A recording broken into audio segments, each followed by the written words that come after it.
मतलब छैन दुनियाँले मेरो बारेमा के सोच्छन्, बस म त्यो गर्छु मेरो मनमा जे खुसी लाग्छ त्यही।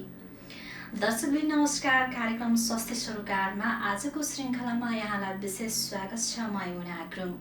कार्यक्रम स्वास्थ्य सरोकार हरेक महिनाको 2 दिन पहिलो बुधबार र अन्तिम बुधबार आउने गर्दछ भने कार्यक्रम स्वास्थ्य सरोकारमा हामी मनोविमर्शकर्ता, स्वास्थ्य कर्मी र विभिन्न विशेषज्ञहरूसँगको कुराकानी जोडिराखेका छौँ र यस कार्यक्रममा मात्र स्वास्थ्यको अथवा विभिन्न रोगको र शरीरसँग र स्वास्थ्यसँग मात्रै विशेष सम्बन्धित रहेर यस कार्यक्रम सुरुवात गर्ने गर्छौँ। त्यसैगरी आज हामी पनि एउटा छुट्टै विषयवस्तु र छुट्टै विषय ढङ्गसँग चाहिँ उपस्थित भइसकेका छौँ। मानव शरीरलाई स्वस्थ रहनको लागि शारीरिक मात्र नभइकन शारीरिक, मानसिक, सामाजिक र आर्थिक चारवटै तवरबाट स्वस्थ रहन आवश्यक छ। त्यस्तै गरी आज पनि हाम्रो मानव शरीरमा एउटा रोग जस्तै रिसले हाम्रो मानव शरीरमा कतिको असर पर्दछ। रिस पनि एउटा रोग हो।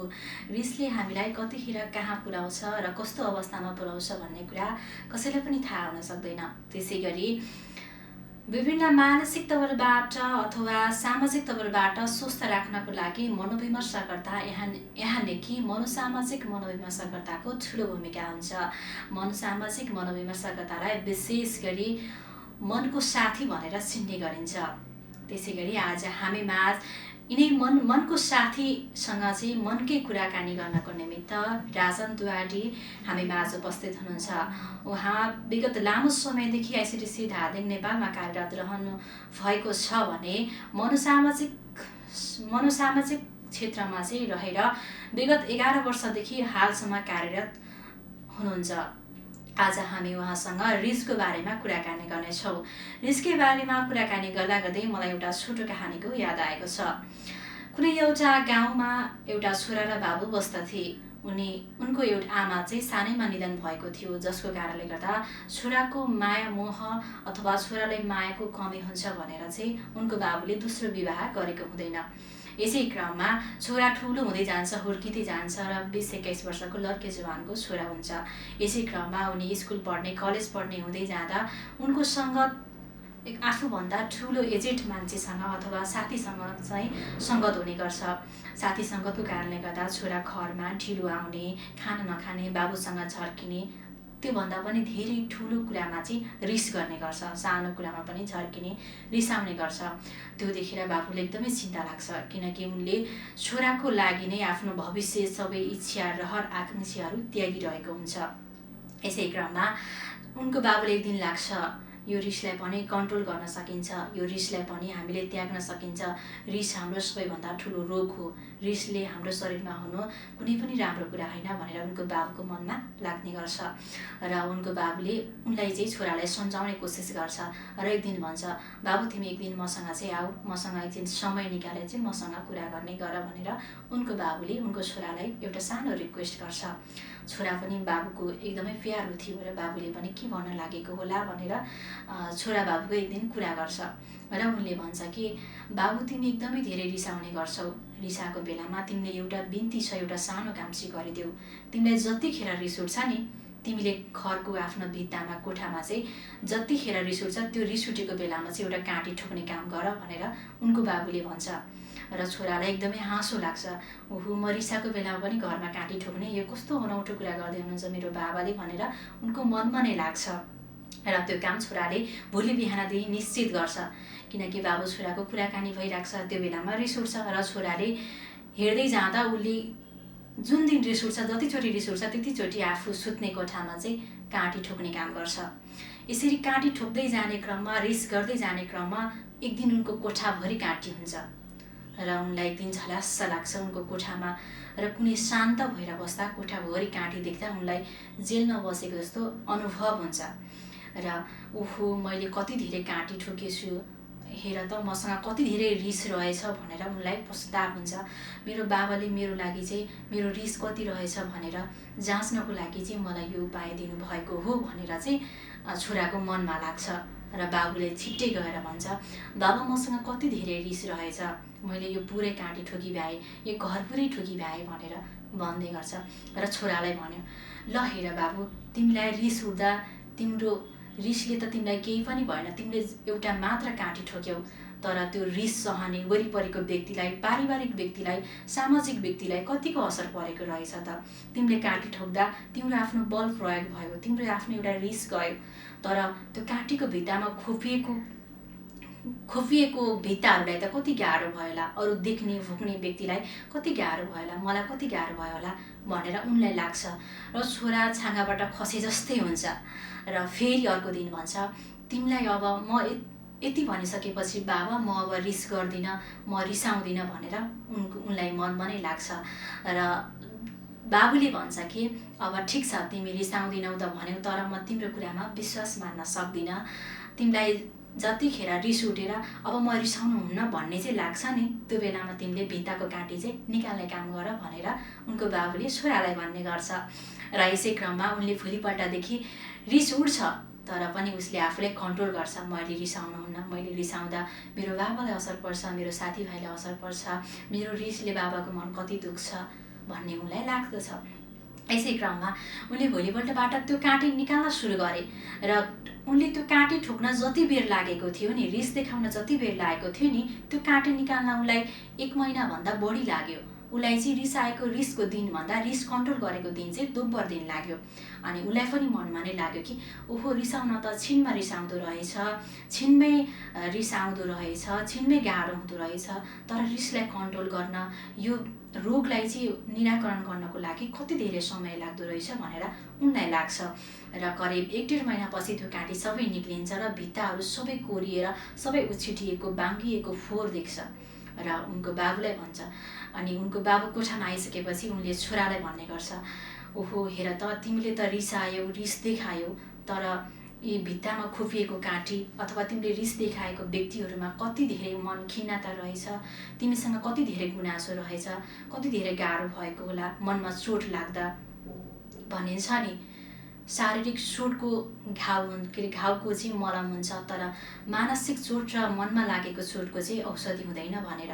त्यसै गरी तिमीले मनमा पुर्याएको चोटहरू सजिलै निको हुने रहेछ त। अब यसलाई टाल्दा पनि, यो भित्तालाई पोतिँदा पनि पहिलेको जस्तो आकार र पहिलेको जस्तो बनावट त भन्दैन नि बाबु भनेर उनले उनको छोरालाई भन्ने गर्छ।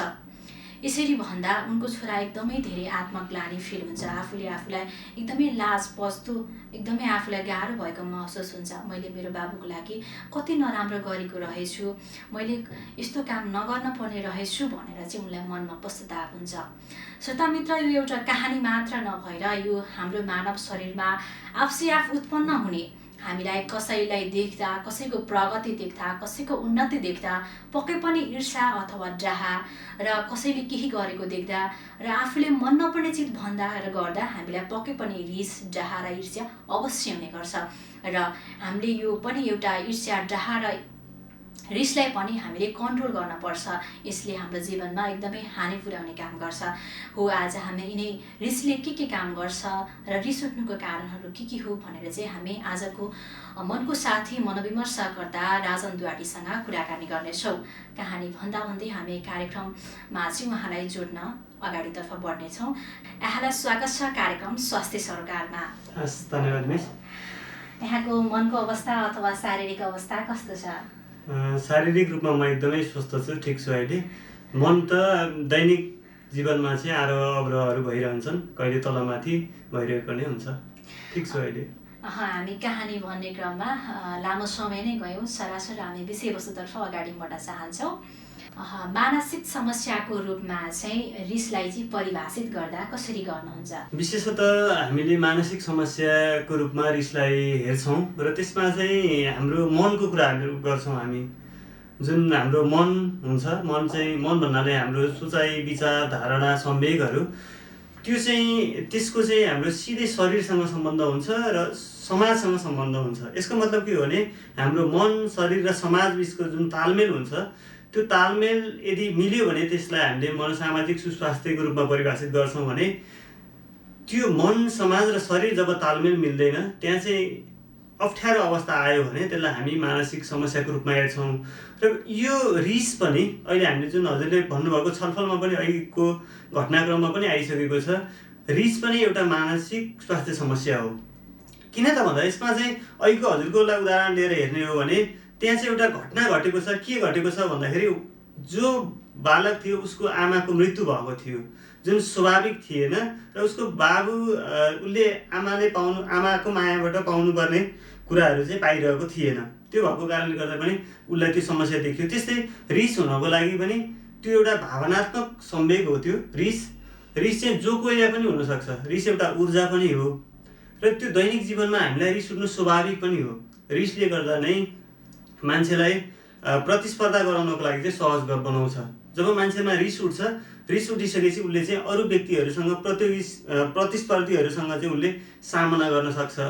तर त्यो जुन रिस एउटा सामान्य ईर्ष्याहरू डाहाहरूबाट सुरु भएर जब उसले आफूलाई र अन्य व्यक्तिलाई हानि पुर्याउन सक्ने अवस्थामा पुग्छ, त्यो पुगिसकेपछि चाहिँ त्यसलाई हामीले समयमा नै नियन्त्रण गर्नुपर्ने हुन्छ। यदि हामीले त्यसलाई समयमा नियन्त्रण गर्न सकेनौँ भनेदेखि त्यसले चाहिँ उसको व्यक्तिगत रूपमा सबैभन्दा बढी चाहिँ उसैलाई हानि गर्छ र अन्य उसको परिवारका सदस्यहरू, उसका समुदायका व्यक्तिहरूलाई चाहिँ त्यसले हानि पुर्याउँछ। त्यो भएको कारणले गर्दा नै रिसलाई चाहिँ समयमा नै नियन्त्रण गर्न सक्नुपर्छ, व्यवस्थापन गर्न सक्नुपर्छ। त्यो स्वैच्छिक आफूले पनि गर्नुपर्छ र यदि आफूले सकेन भनेदेखि अरू माध्यमहरूबाट मनोविमर्शकर्ताहरू, साइकियाट्रिक डक्टरहरूकोमा समन्वय गरेर पनि त्यो रिसलाई चाहिँ आफूले नियन्त्रणमा लिनुपर्छ। तर हामीलाई चाहिँ कुनै एउटा कुरा अथवा कुनै व्यक्तिले चाहिँ सानो एउटा कुरा भन्दा पनि कसैलाई ढिलो रिस उठ्ने र कसैलाई छिटो रिस उठ्ने चाहिँ किन? यसमा चाहिँ मान्छेहरूले रिसलाई सामना गर्ने 3टा तरिका हुन्छ।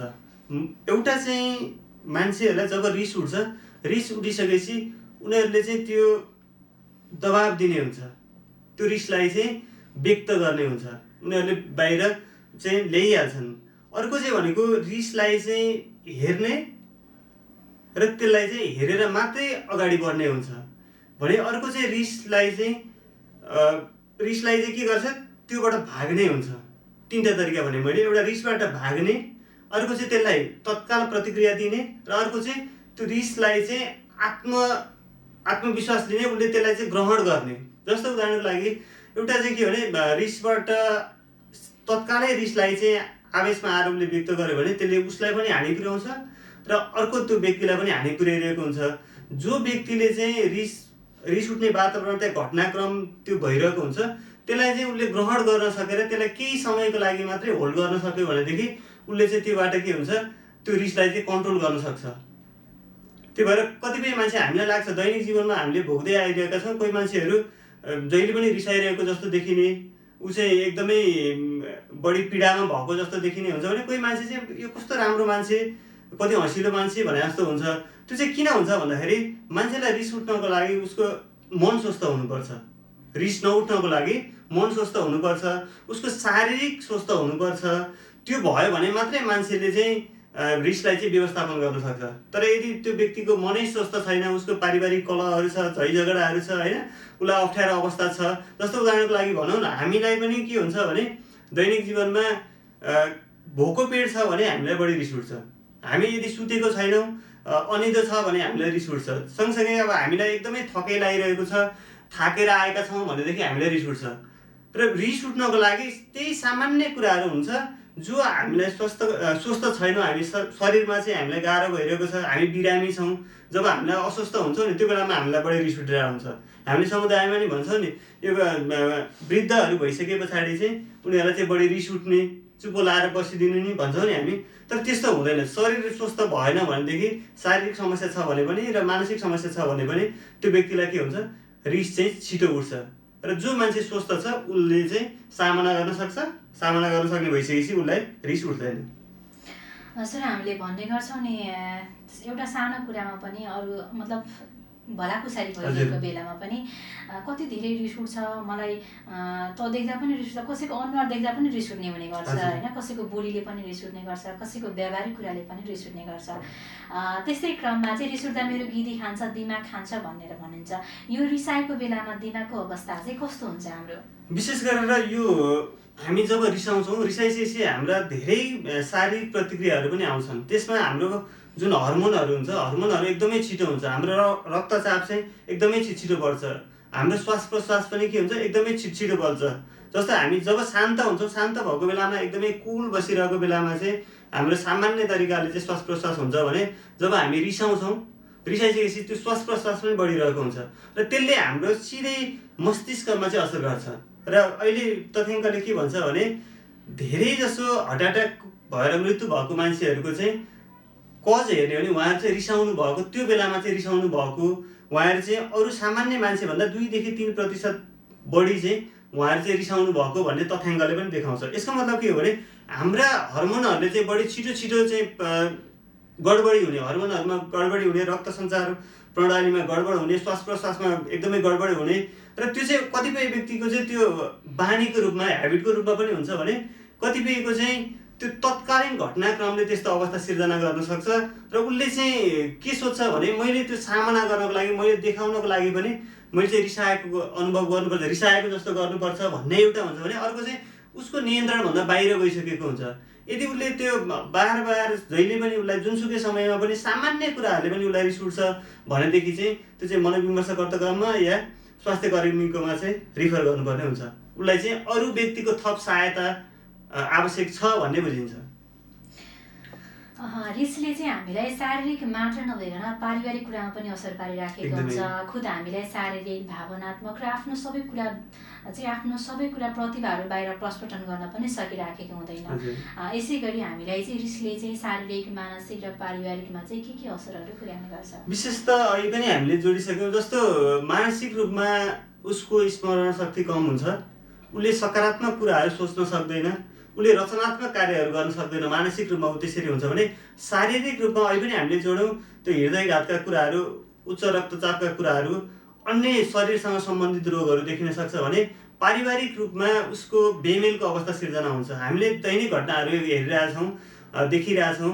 एउटा चाहिँ बालबालिकालाई पिट्दाखेरि यो कानै चाहिँ चुडेर आएको कुराहरू, होइन, ढाडको हड्डी भाँचेको कुराहरू, श्रीमान र श्रीमती बिचमा चाहिँ बिछोड भएका कुराहरू, इभन हत्या समेत भएका कुराहरू, यो सबै रिसलाई केही समयको लागि जम्मा 10 सेकेन्ड चाहिँ रिसलाई कन्ट्रोल गर्न नसकेको कारणले गर्दाखेरि त्यति ठुला घटनाहरू, श्रीमानले श्रीमती मारेको, श्रीमतीले श्रीमान मारेको, देखिबाट लिएर गएर समुदायमा चाहिँ मारकाट भएको, होइन, उनीहरू चाहिँ त्यही जेलमा जानुपर्ने अवस्थाहरू सिर्जना भएको, यस्तो घटनाहरू चाहिँ यो पारिवारिक र सामाजिक रूपमा चाहिँ उनीहरूको त्यो सम्बन्ध बिगार्ने हुन्छ, सम्बन्ध बिग्रिन्छ, वैयक्तिक सम्बन्धमा चाहिँ असर पुर्याउँछ र उनीहरूको घरमा चाहिँ रिस मात्रै प्रवेश गर्दैन, त्यहाँ शान्ति पनि भङ्ग हुन्छ, शान्ति पनि त्यहाँबाट भाग्छ, त्यहाँ चाहिँ एउटा आत्मीयता पनि त्यो घरबाट भाग्छ, त्यहाँ चाहिँ छलफल, एउटा हुन्छ नि पारिवारिक सम्बन्ध, सुसम्बन्धका कुराहरू, सबै कुराहरू चाहिँ त्यहाँबाट चाहिँ भाग्छ। यसको मतलब के हो भने रिस सँगसँगै त्यहाँ ईर्ष्या पनि त्यहीँ भित्र जान्छ, त्यहीँ डाहा पनि त्यहीँ जान्छ, आलोचना पनि त्यहीँ जान्छ। यो सबै कुराहरू त्यो घरमा गएर, त्यो घर चाहिँ एउटा घर होइन कि एउटा भन्छौँ नि हामी मसान घाट भने जस्तो, त्यहाँ चाहिँ केही मानवीय मूल्य मान्यता नै नभएको अवस्थासम्म पुग्न सक्छ। सर, यहाँले क्रोध र रिसको कुरा अनि त्यसै गरी ईर्ष्या र डाहाको कुरा पनि निकाल्नुभयो।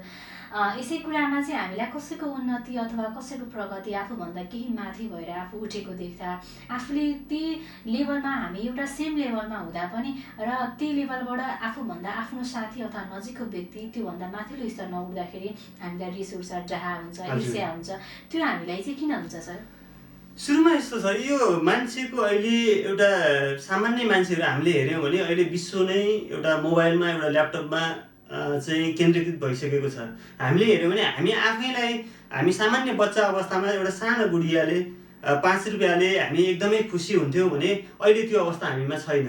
अहिले संसारको जस्तो युरोपियन देशहरू, अमेरिका, बेलायत, होइन, फ्रान्स जस्ता, जर्मन जस्ता यस्ता समृद्ध राष्ट्रमा का व्यक्तिहरूले प्रयोग गर्ने साधनहरू हामीले देखेका छौँ, हामीले चाहिँ प्रत्यक्ष रूपमा त्यसलाई अनुभव गरेका छौँ र अहिले हामी जुन अविकसित मुलुक, हामी मध्यमवर्गीय या निम्नवर्गीय मान्छेहरूले पनि त्यसलाई हामी तुलना गर्छौँ र अर्को कुरा भनेको चाहिँ कस्तो हुन्छ भने मान्छेले उसले चाहिँ त्यति गर्यो भने मैले किन नगर्ने, मैले किन गरेको छैन भन्ने कुरा चाहिँ उसलाई रिस गर्न चाहिँ, डाहा गर्न चाहिँ उसलाई डाहा गर्छ। तर उसले कसरी त्यो अवस्थासम्म पुग्यो, उसको दैनिकी कस्तो छ, उसको परिश्रम कस्तो छ, उसको लगाव कस्तो छ भन्ने कुराहरू चाहिँ हामीले ख्याल गर्दैनौँ। हामी मात्रै के गर्छौँ भने चिया पसलमा बसेर या कतै धारा पँधेरामा बसेर फलानले त यस्तो गरे, केरी गरे भन्ने हिसाबले मात्रै हामी सोच्छौँ।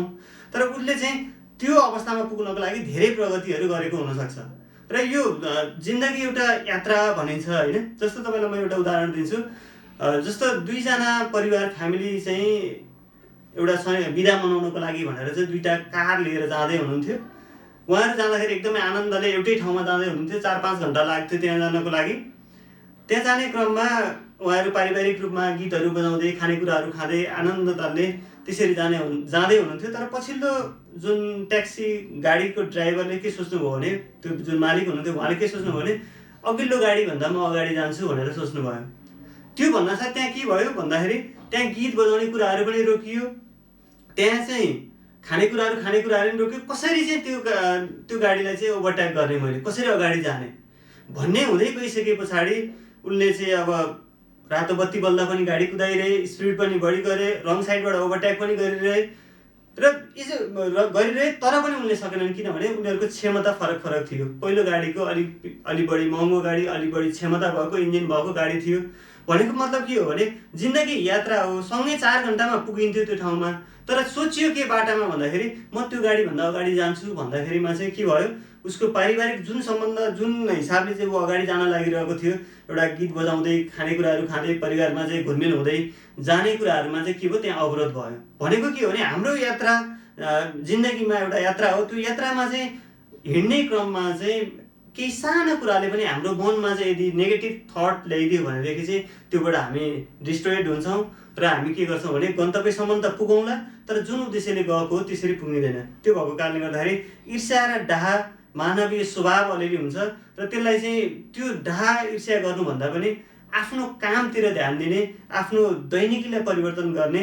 यदि म त्यस्तो भइरहेको छैन भने किन भइरहेको छैन भनेर आफ्नो दैनिकीलाई चाहिँ परिवर्तन गर्ने र उसका सकारात्मक कुराहरूलाई लियो भने चाहिँ हामी त्यो अवस्थासम्म पुग्न सक्छौँ। नत्र भने चाहिँ त्यही बसेर कुरा काट्ने अवस्थामा मात्रै हुन सक्छौँ। भनिन्छ नि जहाँ समस्या त्यहाँ समाधानको बाटो अवश्य हुन्छ भनेर। यो हामीसँग भएको हाम्रो शरीरमा यो जो कोहीलाई पनि हुने समस्या हो, रिस, डाहा र ईर्ष्या, र कोहीलाई थोरै र कोहीलाई धेरै भन्ने क्रममा मात्रै फरक पर्छ। यसै क्रममा यो समस्याको पनि समाधान त पक्कै होला नि सर? एकदमै, यो सबै समस्याको समाधान हुन्छ र त्यो समस्याको समाधान भनेकै सबैभन्दा पहिलो कुरा चाहिँ म को हुँ भन्ने कुरा चाहिँ एकदमै महसुस गर्नुपर्छ र मेरो लक्ष्य के हो, मेरो उद्देश्य के हो भन्ने कुरा चाहिँ निर्धारण भएको हुनुपर्छ। म चाहिँ यो यति महिना यति वर्षमा यसरी चाहिँ अगाडि जान्छु, यो कार्य गर्छु।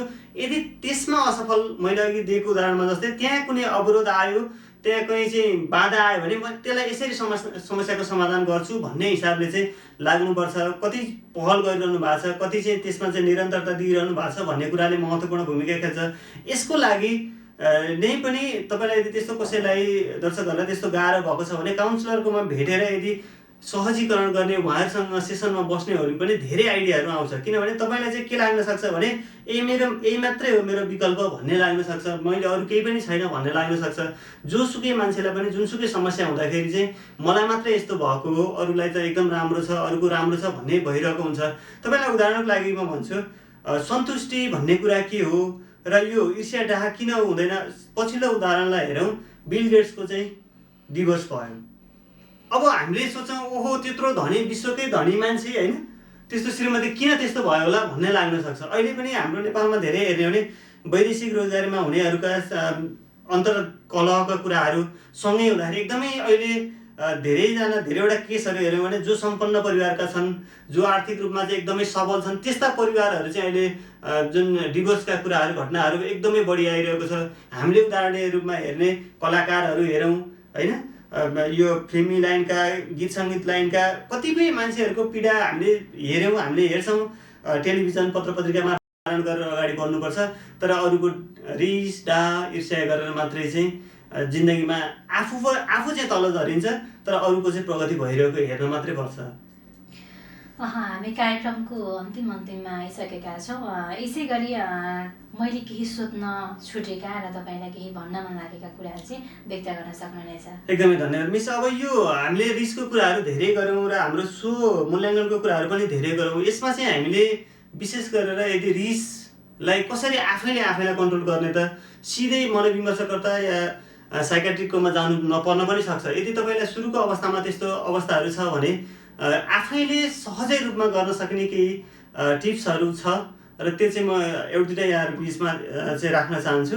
जस्तै एउटा चाहिँ गहिरो र लामो श्वास प्रश्वास विधि भन्छ, जुन चाहिँ हामी सिधा कसरी बस्नुपर्छ टक्क बस्ने, आँखा चिम्लिन मन लाग्छ भने चिम्लने, नत्र भने चाहिँ लामो सास लिने, बिस्तारै छोड्ने, लामो सास लिने बिस्तारै छोड्ने गर्नुभयो भने त्यो 7 देखि 10 चोटि मात्रै गर्नुभयो भने पनि तपाईँलाई त्यो तत्कालको लागि चाहिँ तपाईँलाई रिस अलिकति कम हुन्छ। अर्को चाहिँ कुरा, तपाईँले यदि एकदमै रिस उठ्यो, तपाईँले केही गर्नु लाग्नु भएको छ भनेदेखि चाहिँ तपाईँले नमस्कार गर्नुभयो भने पनि त्यसले पनि तपाईँलाई केही समयको लागि चाहिँ त्यसले ब्रेक गर्छ। सँगसँगै तपाईँलाई के गर्दा खुसी लाग्छ त्यो सम्झिनु भयो भने पनि, जस्तो कुनै कुराले तपाईँलाई रिस, मैले अलिकति व्याख्या नगरिकन सरसर्ती जान लागेँ समयको अभावको कारणले गर्दाखेरि, तपाईँलाई के कुराले खुसी बनाउँछ अथवा त्यो घटनासँग तपाईँ पहिला पनि खुसी हुनुहुन्थ्यो भने त्यो घटना सम्झिनु भयो भने पनि तपाईँलाई चाहिँ त्यो रिसबाट अलिकति भने नि उन्मुक्ति मिल्छ। सँगसँगै तपाईँलाई रिस उठियो, त्यो घटना त्यो वातावरणबाट चाहिँ अलिकति बाहिर जानुभयो भने पनि, तपाईँ जहाँ चाहिँ त्यो घटनामा रिसाइरहनु भएको थियो त्योबाट अलिकति बाहिर जानुभयो भने पनि त्यसले अलिकति मद्दत गर्छ। र तपाईँले जहिले पनि योगा ध्यानहरूका कुराहरूमा तपाईँको धार्मिक आस्था अनुसारको, धर्म संस्कृति अनुसारको चाहिँ ध्यान गर्ने, योगा गर्ने गर्नुभयो भने पनि तपाईँको दैनिक जीवनमा त्यो गर्नुभयो भने रिसलाई एकदमै कन्ट्रोल गर्न सकिन्छ। सँगसँगै तपाईँले चाहिँ खानेकुराहरूमा पनि अलिकति ध्यान दिनुपर्छ। तपाईँलाई धेरै रिस उठ्छ, अरूले पनि साथीभाइले पनि त्यही भन्छन् भनेदेखि चाहिँ तपाईँले यो चुरोट, चिया, कफीहरू लगायत रक्सीहरू, लागु पदार्थहरू जस्ता चाहिँ कुराहरूबाट चाहिँ अलिकति टाढा रहनुपर्छ। त्यसले शरीरलाई अलिकति उत्प्रेरणा अलि तताउने काम गर्छ। त्यसले गर्दा पनि तपाईँलाई रिस कम गर्न सकिन्छ। हामी सामान्यतया चिया कफीहरू पनि कम गऱ्यौँ भने पनि हुन्छ। र धेरै कुराहरूमा यहाँले आफैले स्वमूल्याङ्कन गर्ने, रिसले जहिले पनि आफैलाई क्षति पुर्याउने हो। रिसको आगो यदि डल्लो चाहिँ तपाईँले अरूलाई फाल्दै हुनुहुन्छ भने पहिला चाहिँ आफ्नै हात जल्छ। त्यो भएको कारणले गर्दा पनि यदि आफैले केही प्रयास गर्नुहोस्। त्यस्तो गर्दा गर्दै पनि भएन भने तपाईँले मनोविमर्शकर्ता या साइकेट्रिक मनोविदहरूसँग चाहिँ सल्लाह सुझाव लिन सक्नुहुन्छ। हस्, धन्यवाद। यहाँसँग कुराकानी गर्दा गर्दै, एकदमै मनको कुरा गर्दा गर्दै हाम्रो एउटा शरीरमा हुने, मानव शरीरमा हुने रिस, ईर्ष्या र जहा, हाम्रो एउटा यो हरेक व्यक्तिमा हुने कुराकानी, मनको कुराकानी, मनोविमर्शकर्तासँग कुराकानी गर्दा गर्दै हामी कार्यक्रमको अन्तिम समयमा आइसकेका छौँ। हाम्रो आमन्त्रणालाई सहर्ष स्वीकारी उपस्थित हुनुभएकोमा यहाँबाट विशेष आभार व्यक्त गर्दै दिव्यदर्शन टेलिभिजन मार्फत हेरिरहनु भएको कार्यक्रम शशि सरकार कस्तो लाग्छ, सल्लाह सुझाव र प्रतिक्रिया दिव्यदर्शन टेलिभिजनको सम्पर्क कार्यालय नम्बर 010-521-260 को बाटो भएर यहाँले आफ्नो प्रतिक्रिया टिपाउन सक्नुहुनेछ भन्दै आजको कार्यक्रम शशि सरकारबाट आजको अतिथिको साथै शशि सरकारको सम्पूर्ण टिम सहित म यमुना बिदा हुन चाहन्छु। नमस्कार।